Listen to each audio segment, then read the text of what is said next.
Sí.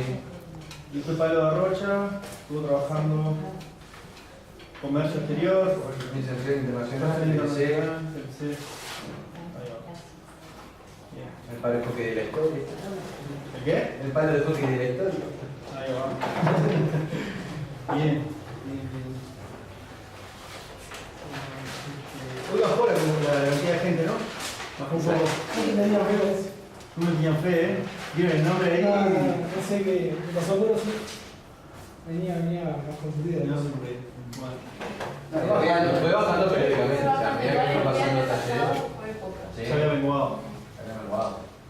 Y hoy había otras actividades también, Wow, hoy. Sí. con más o menos el mismo público. Claro, sí. Estaba la... ¿Qué fue ahí en el PSU? ¿Que hizo una placa de la memoria? La huella de la memoria, Ajá. lo que era el viejo local del partido. ¿De dónde era? Uruguay, Fernández Crespo entre Uruguay y Paysandú, Ahí acá va. en la escuela. Llegó Llegando 17-20. Y aniversario del Partido Comunista. No, sí, También. sí. 98. Bueno, yo de octubre estaba Molina. Ah, sí. Otro amigo más. Había actividad por todas Había varios. La familia de los camaradas. Sí, estaba por todos lados. Bien. Bueno, no esperaba de un tuyo que bajaran para comida y la verdad.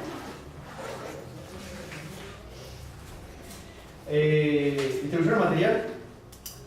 ¿Se llevó material? No me refiero a ese, sino me refiero al que mandamos para la clase. Un material. Se llaman número 4. 3 materiales. Tres materiales, ahí va, unos textos. Un artículo en la diaria que es lo más resumido, y después un par de textos más extensos sobre el tema de hoy. O sea, uno que está en son 6. Bueno, más o menos, 20 grillas, el libro este de Entre. Ah, 20 nomás, yo miré de 640. Claro, pero es un libro. 140 páginas no lo imprimo, pero para la Era memoria. 60, ¿no? 60 libros. Sí, claro, pero era un capitulito de ese libro. Ah, Claro. Ese libro lo editó la gente de Entre, no sé si conocen. Esta barra que estaba con Gabriel de la... Entre, es un colectivo. Está este muchacho que era de Casa Grande, Gabriel de la Coste, no sé si lo conocen. Sí. Bueno, él estaba ahí. Barra de politólogos, gente del arte que trabaja arte y cultura. Y sacó un libro que se llama Lo que empieza y lo que termina. De ahí hay un artículo interesante sobre el progresismo y bueno, hay otras cosas más. Y lo que hay un texto nuestro que un poco plantea lo que va a tener la clase de hoy sobre el capitalismo uruguayo. Bien, vamos a arrancar. Llevan a la compañera para la comida. Bueno, entonces, primera clase, categorías del marxismo. Segunda clase, economía mundial, bueno, lo que ha llevado Jorge. Tercera clase, TLCs. Y la cuarta clase, la idea era aterrizar en el capitalismo uruguayo, ¿no? Esa era un poco la propuesta y lo que vamos a hacer. Entonces, objeto de la clase, objetivo de la clase. Primero, analizar la economía política de Uruguay en el periodo, sería el último cuarto del siglo XX y primera década y media del siglo XXI, ¿no? O sea, lo que se abre a partir del golpe de Estado en Uruguay.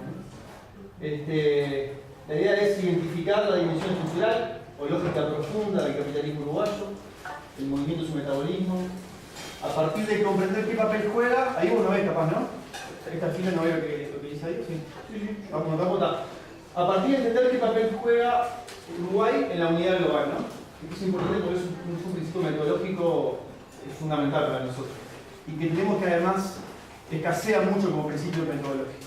O sea, pensar el Uruguay como parte. Y no como una unidad acabada en sí misma, sino como una parte de una unidad más grande, que es el capital a escala global. Y luego, a partir de eso, pensar los límites y tendencias generales.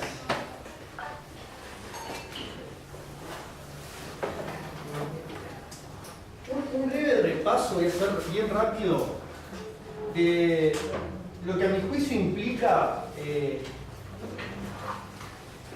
lo que dispara Marx y su reflexión en el Capital. ¿Ah? Las implicancias profundas de la reflexión marxista, yo preciso recuperarlas como preludio a la clase de hoy porque es lo que nos permite después entender el nudo, la profundidad del nudo del problema que hay en la economía uruguaya y por tanto que hay en la política uruguaya. ¿Tá? Y sobre todo me interesa que nos quedemos, después de cada breve presentación, con la idea de enajenación y con el debate sobre cuál es el sujeto, en última instancia, que está puesto en movimiento en la historia contemporánea y en particular en Uruguay.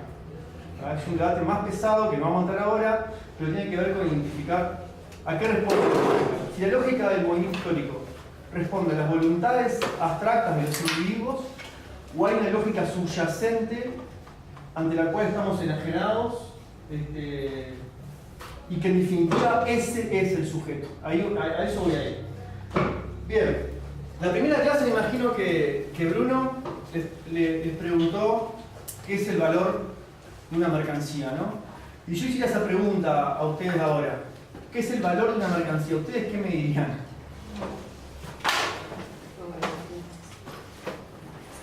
¿Qué es el valor de una mercancía? Valor de uso, valor de cambio. Hay un brasileño que se llama Reinaldo Recañolo que arranca sus clases sobre este tema preguntando esa misma pregunta. ¿Qué es el valor? Y la gente responde lo que tiene aprendido y lo que en teoría supuestamente es el valor y dicen, es el tiempo de trabajo usualmente necesario para producir una mercancía. ¿Verdad? Esa es la respuesta que más o menos todo el mundo maneja. Bueno, eso es incorrecto, en realidad. Y ante esa interpretación incorrecta de la teoría del valor, es que yo quiero contraargumentar y de ahí llegar a la idea de la enajenación. ¿Por qué? Repasando brevemente. En el Capital, Marx comienza desde la mercancía. Dice, en la sociedad capitalista se nos presenta como un cúmulo de mercancías. Un inmenso arsenal de mercancías, dice él. Y dice, bueno, yo tengo que empezar a preguntarme. Hay una cosa en Marx que es muy interesante, que el tipo no trabaja con teoría, el tipo trabaja con la realidad. Empieza a preguntar a la realidad y ver que ella le responde y sobre eso va construyendo su argumento. La parte de realidad que toma Marx es esa pieza concreta que es la mercancía, que es mediante la cual se expresa la sociedad capitalista o en la cual se presenta la riqueza de la sociedad capitalista. Y le pregunta, ¿qué tenés para decirme? Lo primero que le dice es, soy útil para algo. Útil para alguien. Tengo una utilidad social. Y a eso a ese atributo, él lo llama valor de uso. Y luego, otra cosa que ve en la mercancía es que es intercambiable, es mensurable con otros iguales, es decir, con otras mercancías. Y ahí lo que va a hacer Marx, cuando identifica que esa mercancía es intercambiable, va a seguir dialogando con ese fenómeno, con esa cosa concreta que es la mercancía y le va a preguntar por qué sos intercambiable. Y ahí va descartando una primera respuesta, y es por lo que sería el valor de uso, y por la cosa en sí. Las cosas no son intercambiables por sus atributos físicos. Es decir, esta camisa no tiene nada que ver en sí misma, como cosa, con esta silla. Sin embargo, en el mercado, ellas dos pueden tener la posibilidad de medirse entre sí. Y por ejemplo, dos camisas pueden ser igual a una silla. ¿Verdad? ¿Hasta ahí me siguen? Entonces se pregunta, ¿de dónde sale esa conmensurabilidad o esa intercambiabilidad de dos cosas que son físicamente diferentes? ¿A dónde va a llegar ahí? ¿Qué cosas tienen en común estas dos piezas físicamente diferentes que las pueden hacer medibles?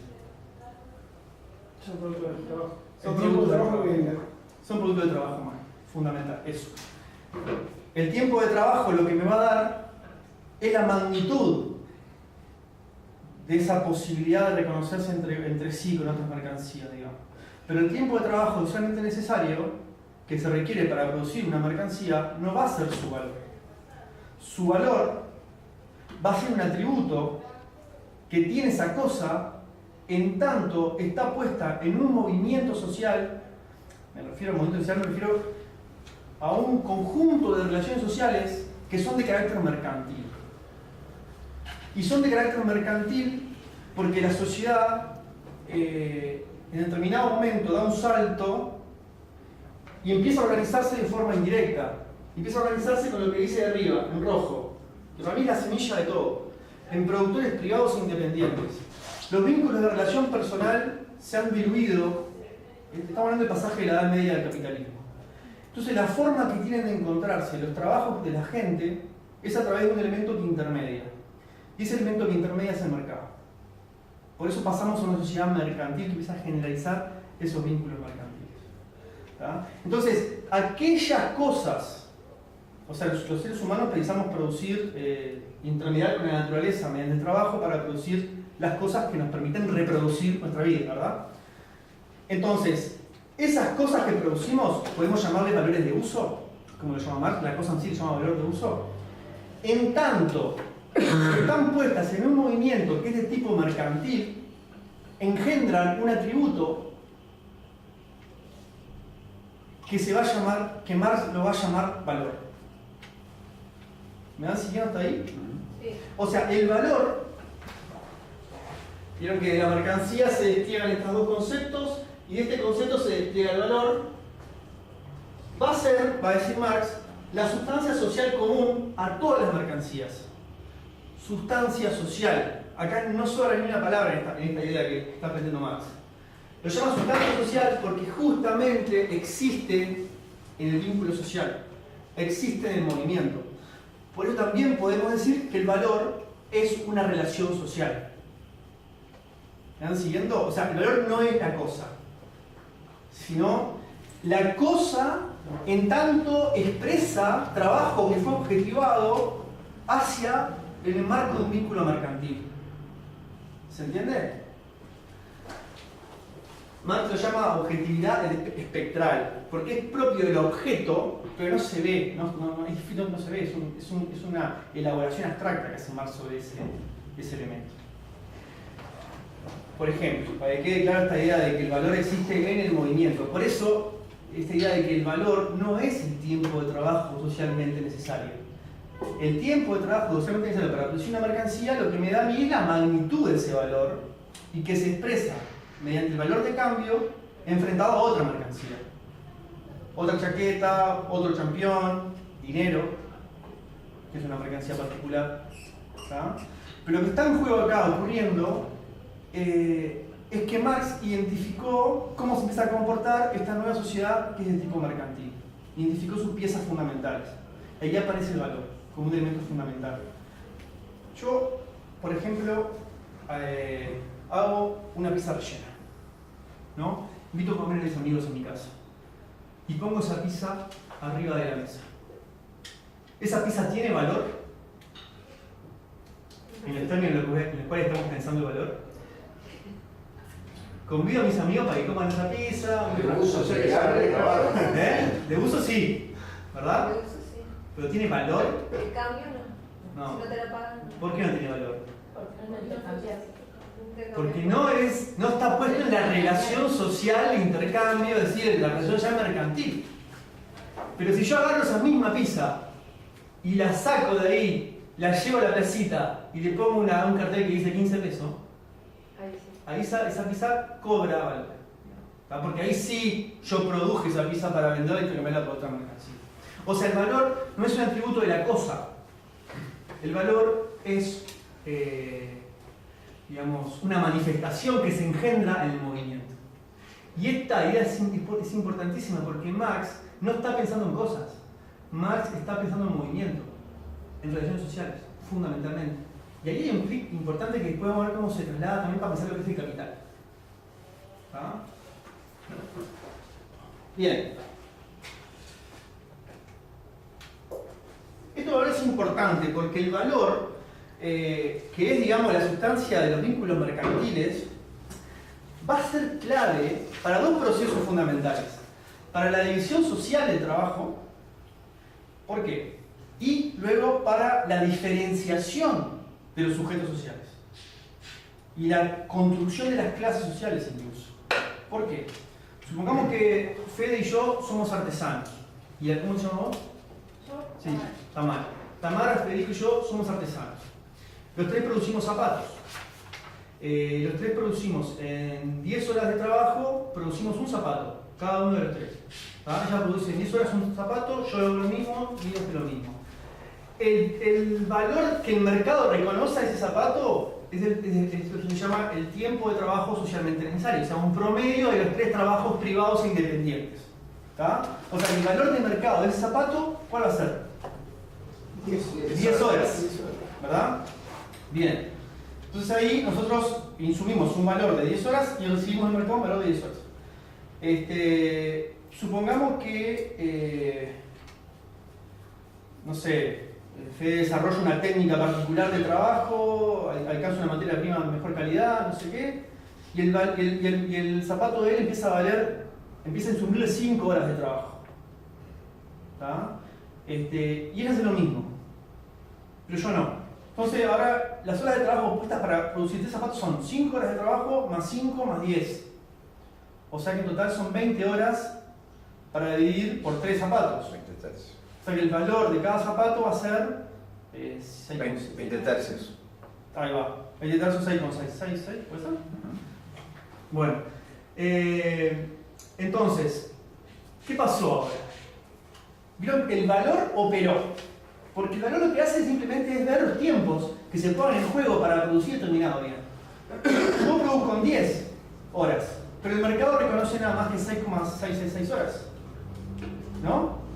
Entonces yo voy a llevar un producto al mercado que me insumió 10 horas, pero voy a recoger 6 de valor como equivalente. Entonces, ¿qué empieza a pasar ahí? Que yo tengo que empezar a especializarme en otra producción en la cual pueda ser eficiente al ritmo que el mercado me lo exige, mediado por la ley del valor. Ahí yo puedo, por ejemplo, dedicarme a producir otra cosa. Entonces ya va regulando la división social del trabajo. Yo estoy más cerca, por ejemplo, soy un campesino, estoy más cerca de las zonas de temperatura alta de una región, produzco aquello que tiene que ver con la zona alta. O sea, que el clima, digamos, de la zona alta es más beneficioso para la productividad de esa producción. Pero va a ocurrir otro proceso de diferenciación social, que es más interesante. Y es que yo, si no tengo condiciones de ir a otro lugar a producir otra cosa, no me va a quedar más remedio que qué en esta nueva realidad, en la cual yo como productor privado independiente no puedo sostener el ritmo de producción de ellos. Fundirme. Si me fundo, ¿de qué vivo? Morir de hambre. Claro, pero como no me muero de hambre, porque alguna estrategia de sobrevivencia voy a tener que trazarme, ¿qué hago? Ir a trabajar con ellos. Y a trabajar con ellos. Claro. Entonces ahí ya lo que es una relación de productores privados independientes se transforma en una relación de dependencia salarial. Y el valor, entonces, el vínculo de valor que une los productores estos engendró ahora una relación tipo asalariado. ¿Se entiende? Y ahí ya hay dos clases. Antes había una competencia de productores mercantiles, ahora hay dos clases. ¿Está? Bien.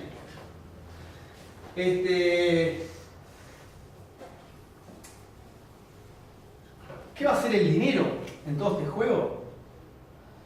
A veces políticamente las expresiones más primitivas de la política suelen ubicar al dinero como si fuera el mal de la humanidad, ¿no? Entonces el problema es que estamos obnubilados por el dinero, no sé cuánto, hay que romper el dinero, la gente hace ferias de trueque como si eso fuera algo antisistémico. Pero ¿qué pasa en el mercado y su vínculo entre las mercancías? La primera forma histórica del intercambio de las mercancías es el trueque. Pero el trueque es sumamente ineficiente. Adelante. El trueque es sumamente ineficiente para el intercambio de las mercancías. Entonces empieza a aparecer, a engendrarse mercancías particulares que pueden facilitar ese intercambio. Es claro porque el trueque es ineficiente, ¿no? Yo voy con una vaca al mercado, tengo que encontrar un equivalente a lo que la vaca vale en trabajo, o sea, imposible. Empiezan a aparecer mercancías como por ejemplo la sal. La idea de salario viene de sal, por ejemplo, porque la sal en su momento fue una mercancía que funcionaba como equivalente general. La sal es divisible y en pocos granos representa mucha cantidad de valor. Estamos haciendo un repaso, compañeras. Estamos haciendo un repaso, así que no se han perdido mucho. La sal es divisible, representa valor en poco espacio, por eso es que aparece como equivalente general. Luego aparece como equivalente general metales preciosos. Y América Latina aparece históricamente como una fuente de búsqueda y de obtención de esa mercancía particular, que eran los metales preciosos, que también permitía el intercambio en el mercado y permitía una cosa importante, que es el atesoramiento. Yo no puedo atesorar valor acumulado, riqueza bajo la forma capitalista, en vacas, por ejemplo. Puedo hacerlo, pero es una mercancía particular que me permite atesorar la acumulación que hago como capital. El metal precioso viene a cumplir esa función, el atesoramiento. ¿No? O sea, la expresión del valor acumulado, digamos, ¿no? Entonces acá lo que empieza a pasar es que en un momento determinado, este equivalente general asume la forma del papel moneda, básicamente. A lo que voy es que el dinero, como elemento tan presente, no es otra cosa que el desarrollo del valor de cambio, o la expresión del valor de las mercancías bajo una mercancía particular. ¿Ah? El dinero es la representación del trabajo objetivado, digamos. Que eso puede funcionar como un equivalente para la obtención de otras mercancías. Marx decía que el dinero es... Yo en realidad no sé si lo decía Marx, porque es medio raro. Pero en algún lado leí, no sé si leí en Marx o en quién, que el dinero es el gran lubricante de la sociedad burguesa. Porque es el que permite que se muevan los mercantiles de forma ágil y rápida. ¿No? O sea, lo que aparece acá interesante es que el dinero no es más que una de las formas desarrolladas del valor, si se quiere. Y cuando montamos una feria de trueque, no estamos yendo contra ningún sistema, estamos simplemente retrocediendo a una fase de intercambio mercantil basado en el trueque, o sea, medieval, pero no estamos contestando ningún fundamento de nada. Yo entiendo que muchas veces tiene que ver con un repliegue de la sociedad, porque ya se quedó sin la capacidad de acceder al equivalente general, que es el dinero, porque está en estado de población sobrante, digamos, para el capital. Pero una cosa es el repliegue, asumirlo como un acto de resistencia y de repliegue, y otra cosa es plantear eso como si fuese la superación del modo de producción capitalista. Cuando lo que está volviendo a sus orígenes, digamos. Bien. Entonces, el valor, dice Marx, bueno, llegamos al dinero, capítulo 3 de Capital, dice, bueno, hay que ver cómo circula el dinero. Entonces empieza a ver, el dinero en realidad circula en la economía capitalista de la siguiente manera. El dinero compra mercancías, hace una mercancía nueva, la vende y obtiene más dinero. Esa es la fórmula de circulación del dinero bajo la forma de capital. Que es esta fórmula que está acá. ¿Ah? O sea, yo soy un empresario, tengo dinero, compro medios de producción, invierto en medios de producción, invierto en fuerza de trabajo, vendo una mercancía, obtengo más dinero de lo que tenía. O sea, obtengo más valor de lo que tenía, porque si el dinero representa valor, porque estamos en un proceso de valorización. El capital es esto. El capital es ese circuito. El capital es esa relación social que está en movimiento. ¿Qué relación social? Valor que se valoriza. ¿Por qué valor que se valoriza? Porque el dinero es más que valor. ¿No? El valor es la forma del trabajo humano objetivado bajo la sociedad capitalista. Valor que se valoriza, dice Marx, es trabajo muerto que vampiriza el trabajo vivo. ¿Qué está diciendo en realidad? La inversión del capitalista en realidad viene de un trabajo acumulado de otros obreros que se traspasó. Entonces se llama trabajo muerto, que vampiriza el trabajo vivo. Que el trabajo vivo es la fuerza de trabajo, que es la que va a engendrar una nueva porción de valor que va a llamar plusvalor, y eso va a ser el fundamento de la ganancia.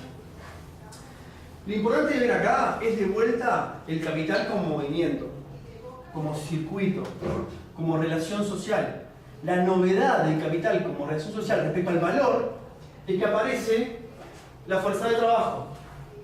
Y una relación, digamos, donde el burgués lo que hace es comandar este proceso y en ese proceso contratar una mercancía particular que es la fuerza de trabajo y que está aportada en otro sujeto social.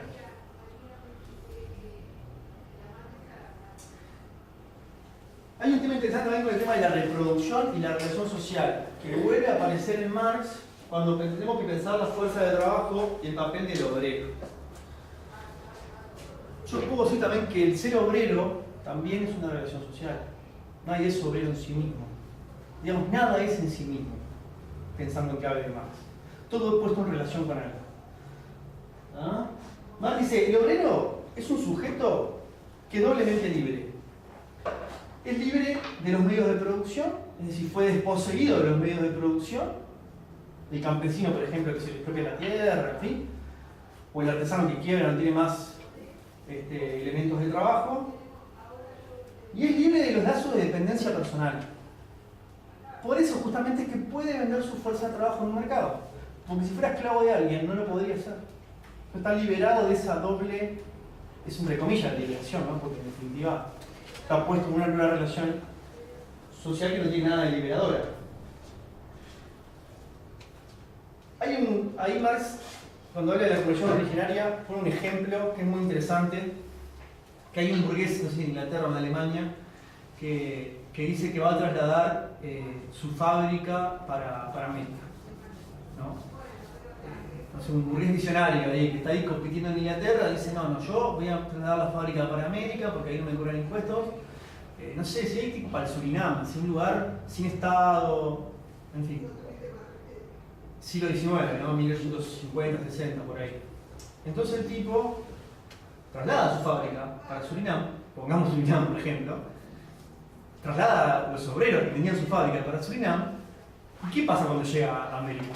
¿Alguien se imagina? No hay Estado, no hay nada. Es Surinam, es una selva. No tiene obreros. Trabaja gratis lo otro. ¿Por qué no tiene obreros? Porque no tiene que vender. Lo trajo, ojo, lo trajo. Lo trajo a Alemania. ¿Trajo de medios obreros? No, trajo los obreros que precisaba para producir, los trajo a Alemania. ¿Pero por qué no tiene más obreros ahora? Y porque tienen que formar obreros para hacer las tareas que tienen que hacer. Pero los trajo a los obreros. Lo trajo con él, en un barco. Los importó de Alemania. No tiene que venderlo. ¿Eh? No tiene que venderlo. Pongamos que podría exportar la producción para Europa de vuelta. ¿No? ¿Por qué quebró? La pregunta es ¿por qué quebró? Porque los costos de traslado de los fletes, por ejemplo, para adquirir mercancía, Sí. para instalar las maquinarias, todo eso, lo tiene que importar, el costo de. Sí, ¿no? O sea, podría ser por eso. Porque cambiaron las relaciones sociales. Podría ser por eso, pero no fue por eso. Podría ser por eso. Lo que quiero graficar con esta idea, lo que quiere graficar Marx con esta idea, es que el ser obrero es una relación social también. ¿Qué es lo que le pasa a este obrero cuando llega a América? ¿A dónde se van los obreros? ¿Eh? Se van a la playa. No, a la playa. Se convierten en campesinos. Claro, no hay campo. Porque hay un montón de tierra, hay un montón de espacio que no está privatizado. No hay propiedad privada. Entonces ahí los tipos son campesinos, porque evidentemente antes de estar trabajando 12 horas a un tipo, y se van a trabajar ahí ¿se entiende? Marx le dice, bien mordaz como era, este señor se olvidó de trasladar las relaciones sociales para América. Se olvidó de que en realidad el obrero hay que reproducirlo socialmente, como clase. No es un tema de que está ahí, que es una cosa que la llevas para ahí, no. Hay que dejar la reproducción social de ese sujeto también. Y ahí entra la disciplina, la escuela, el Estado, entran un montón de variables que están puestas al servicio de la reproducción social de ese sujeto. Bien, entonces, ¿cuál es la gracia de esta presentación que hice ahora y por qué me va a servir para lo que viene después? Porque, ¿qué va a decir Marx? La sociedad contemporánea, primero, está enajenada en la mercancía como instrumento que toma, bajo el cual aparece petrificado su trabajo. ¿Tá? Aquello que la sociedad crea en su trabajo se transforma en mercancía, y en tanto se transforma en mercancía porque vivimos bajo un régimen mercantil, se vuelve extraño y sale de las manos de la sociedad consciente, dice él. Y a eso lo llama enajenación. Lo que pensábamos hoy, ¿cómo se construyó este proceso de diferenciación social entre nosotros tres? Nadie lo pensó, se dio de natural. Ellos metieron un cambio tecnológico y yo me transformé en obrero porque no pude competir con ellos. Nadie dijo vamos a hacer esto. Esto ocurrió. Lo que hacen los sujetos en el modo de producción capitalista es personificar lógicas, no engendrarlas por sí mismos. Por eso la idea de voluntad en Marx no existe como tal, digamos. Él le llama, dice, es una voluntad abstracta. ¿Sobre qué está sostenido eso? Porque el sujeto, en última instancia, acá vemos que en realidad la sociedad está enajenada en el vínculo mercantil, no lo controla. Pero el vínculo mercantil va hacia el capital. O sea, el capital es la forma desarrollada del valor y del vínculo mercantil, digamos. Entonces la humanidad ahora está enajenada en este movimiento, donde los trabajadores personificamos una parte de ese movimiento, la fuerza de trabajo. El burgués personifica el movimiento en general. O sea, tengo valor, tengo dinero, lo que hacer es incrementar la cantidad de dinero que tengo. Valor que se valoriza. Y el burgués que no cumpla eso, perece. No personifica bien su rol social. Por tanto, le puede pasar las peores cosas que le puede pasar a un burgués, que es priorizarse. Y la peor cosa que le puede pasar a un obrero es ser obrero sobrante. Pero eso será un tema para otra, para más adelante. Entonces, la enajenación en el capitalismo no es solamente un atributo del obrero, es un atributo de la humanidad en sí. La propia burguesía también está enajenada en su rol social, en lo que tiene que personificar. ¿Está? Esto plantea un debate que es complejo, y yo creo que tenemos que recuperar, que es quién es el sujeto en definitiva de toda esta película. ¿El sujeto somos nosotros? ¿O el sujeto es esto en movimiento? ¿No? Eso es la idea de la enajenación. ¿Quién está organizando esto? Nadie. Ni siquiera la burguesía está organizando esto. Es un autómata. Es un tren sin freno, como decía Engels.